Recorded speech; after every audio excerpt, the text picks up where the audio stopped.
Hello friends, आज मैं आपके साथ कॉमर्स का एक और टॉपिक लेके आया हूँ। चैप्टर का नाम है क्लासिफिकेशन ऑफ बिजनेस एक्टिविटीज़ और टॉपिक का नाम है industry versus commerce versus trade. इन तीनों में क्या फ़र्क है, चलिए शुरू करते हैं। सबसे पहले मैंने इंडस्ट्री लिखा है और फिर बीच में मैंने कॉमर्स लिखा हुआ है और सबसे लास्ट में ट्रेड लिखा हुआ है। तो चलिए शुरू करते हैं। Industry deals with production of goods and services. Industry में गुड्स एंड सर्विसेज प्रोड्यूस किए जाते हैं। Commerce deals with distribution of goods and services. ठीक है, तो कॉमर्स में बेसिकली डिस्ट्रीब्यूटर्स माल को डिस्ट्रीब्यूट करते हैं। ठीक है, ट्रेड में क्या आ जाता है, it deals with the buying and selling of goods and services. तो जो ट्रेडर होता है वो सिर्फ buying and selling of goods and services करता है।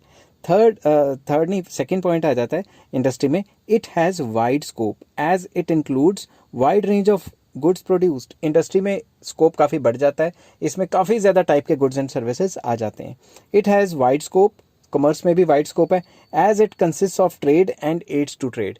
तो कॉमर्स का स्कोप भी काफ़ी बढ़ जाता है क्योंकि इसमें ट्रेड तो आ ही जाता है, इसमें एड्स टू ट्रेड भी आ जाता है। मगर जो ट्रेड है उसका जो स्कोप है काफ़ी नैरो हो जाता है, because it deals with buying and selling only, और कोई एक्टिविटी से ये डील नहीं करती। नेक्स्ट थर्ड पॉइंट आ जाता है इंडस्ट्री में, it creates form utility. Raw material को लेके ऐसी फॉर्म क्रिएट कर देते हैं जिससे लोगों का यूटिलिटी क्रिएट हो। ठीक है, दूसरी तरफ इट क्रिएट्स, कॉमर्स में it creates utility of person, place and time. अब यूटिलिटी ऑफ पर्सन क्या है, प्लेस क्या है, टाइम क्या है, वो मैंने पिछली वीडियोस में आपको बताया हुआ है, आप लिंक डिस्क्रिप्शन में जाके चेक कर सकते हैं। नेक्स्ट, अगर आपने ये वीडियो नंबर वाइज देख रहे हो सारी की सारी, तो ये सब समझ आ रहा होगा मैं क्या बोल रहा हूँ, और मैं नंबर वाइज लिंक इसके डिस्क्रिप्शन में डाल दूंगा। It creates only possession utility. तो ट्रेडर के पास सिर्फ सामान होता है, पोजेशन होता है, और वो आगे सेल परचेज करता है। नेक्स्ट आ जाता है फोर्थ पॉइंट, इंडस्ट्री में large capital required for large scale production. बहुत ज़्यादा पैसा चाहिए क्योंकि लार्ज स्केल पे माल बनाना है। Less capital required as compare to industry. तो कॉमर्स में इतना पैसा नहीं चाहिए जितना इंडस्ट्री में चाहिए होता है, और ट्रेडर को तो और कम चाहिए होता है। Less capital required as compare to industry, इसमें भी कम पैसे में काम चल जाता है। नेक्स्ट, इंडस्ट्री में क्या है, high risk than commerce. Commerce से ज़्यादा रिस्की है, ठीक है, और कॉमर्स में low risk than industry. Industry से कम रिस्की है, और ये लो रिस्क देन इंडस्ट्री। जितना इंडस्ट्री खोलने में रिस्क है उससे तो कम रिस्क है ना ट्रेडर बनने में। नेक्स्ट पॉइंट आ जाता है इंडस्ट्री में, elements are genetic. Extractive industries भी हो सकती हैं, मैन्युफैक्चरिंग इंडस्ट्रीज भी हो सकती हैं, कंस्ट्रक्शन इंडस्ट्रीज भी हो सकती हैं। इसमें कई टाइप की इंडस्ट्रीज आती हैं।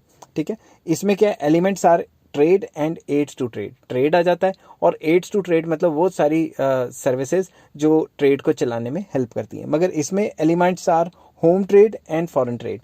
तो ट्रेडिंग में क्या आ जाता है, सिर्फ home trade within the country trade करना, और फॉरेन ट्रेड करना, जो एक्सटर्नल ट्रेड भी कहा जाता है। नेक्स्ट पॉइंट आ जाता है इंडस्ट्री में, place of work are farms, factories, mines, workshop etcetera etcetera. Commerce में क्या है, work is done from one place to another. एक जगह से दूसरी जगह काम होता है। ठीक है, और तीसरी जो ट्रेड है, place of work in is market, मतलब मार्केट में बैठ के सेल परचेज का काम करना। नेक्स्ट, इंडस्ट्री में, industry begins prior to commerce and trade. जो कॉमर्स एंड ट्रेड करने से पहले वाला जो पार्ट है, गुड को बनाना, उसको इंडस्ट्री में काउंट किया जाता है। और next, it begins after industry. Commerce कब शुरू होगा, जब इंडस्ट्री के बाद सामान बन गया, इंडस्ट्री के बाहर चला गया सामान बन के, अगर उसने अपनी प्रोडक्शन जो सर्कल है उसे क्रॉस कर लिया, तभी कॉमर्स करेंगे ना। अब ये क्या होता है, बिगिंस विद कॉमर्स। तो ट्रेड कब से शुरू हो जाता है, ट्रेड तब शुरू होता है जब कॉमर्स स्टार्ट होता है, क्योंकि कॉमर्स के अंदर ट्रेड भी आ जाता है और एड्स टू ट्रेड भी आ जाता है। नेक्स्ट, इंडस्ट्री में it represents supply of goods and services. तो ट्रेड के अंदर गुड्स एंड सर्विसेज की जो सप्लाई है वो मेन इंपॉर्टेंट कंपोनेंट आ जाता है। दूसरी तरफ कॉमर्स में इट रिप्रेजेंट्स द डिमांड। तो जो कॉमर्स है वो वही चीज़ें प्रोड्यूसर से खरीदेगा जिसकी मार्केट में डिमांड है। तो कॉमर्स क्या दिखाता है, डिमांड दिखाता है। और तीसरी तरफ ट्रेड क्या दिखाता है, it represents exchange of goods and services, कि कितना खरीद बेच हुई, वो चीज़ दिखाता है।